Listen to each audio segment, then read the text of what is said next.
Hi hello नमस्कार, मी वर्षा स्वागत करते लाईफ विथ वर्षाच लाईफस्टाईलमध्ये। आशा करते सर्वजण मस्त आणि मजेत असाल।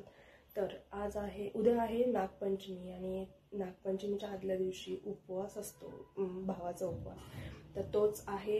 घरातली सगळी कामं आवरलेली आहेत आणि आता मला पूजा करण्यासाठी जायचंय वारुळाला। तर बघू काय काय होतंय, तुमच्यासोबत नक्की शेअर करते। चला, जसं की तुम्हाला म्हटलं, वारुळाच्या पूजेसाठी निघालो आहोत। तर घराच्या जवळच 2 मिनिटाच्या अंतरावर हे वारुळ आहे आणि जाताना शूटिंग त्याच कारणाने घेतलं नाही, कारण रोड क्रॉस करून लगेचच समोरच घराचा वारुळ आहे, त्यामुळे। तर हा उपवास का केला जातो याबद्दलची थोडक्यात माहिती जी मला मिळाली ती मी तुमच्यासोबत शेअर करण्याचा एक प्रयत्न करते। नागपंचमीच्या सणाच्या आदला दिवस म्हणजे श्रावण शुद्ध चतुर्थी या दिवशी जो उपवास केला जातो त्याला भावाचा उपवास असं म्हणलं जातं।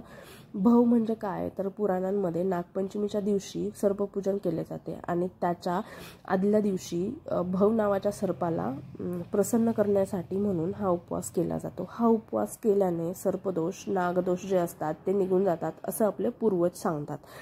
तर काही कारणांमुळे जर आपल्याकडून कधी सर्पांना त्रास झाला असेल, काही मारहाण, आपल्याकडून इजा त्यांना झाली असेल, तर त्यांचा तो राग जो आहे तो शांत करण्यासाठी म्हणून देखील ही पूजा केली जाते।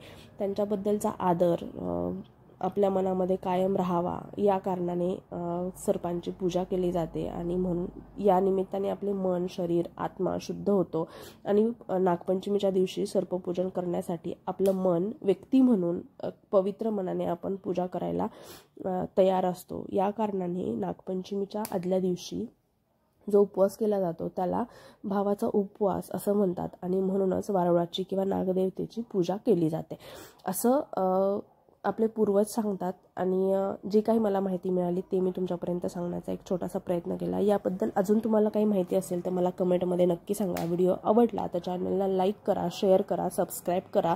आणि आमची इथे पूजा झाली, जे काही पूजेचं साहित्य नेलं होतं ते सगळं साहित्य तिथे वारुळाला, नागदेवतेला अर्पण केलं आणि लगेचच निघालो। आणि जे काही शिल्लक दूध राहिलं होतं नेहून सगळ्यांनी वाहून, ते सगळं दूध मी नागदेवतेला पूर्ण अर्पण करून टाकलं। घरी नेऊन तरी त्याला करणार काय, म्हणून पूर्ण जे काही राहिलेलं साहित्य होतं ते सर्व तिथे अर्पण करून घरी आलो।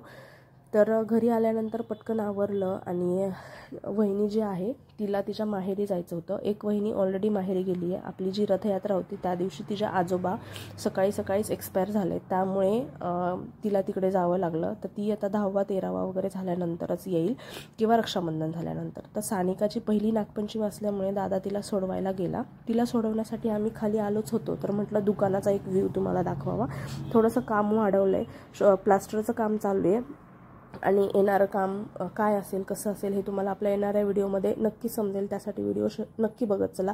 व्हिडिओ आवडल्यास चॅनलला लाईक, शेअर, सबस्क्राईब नक्की करा आणि कमेंट करायला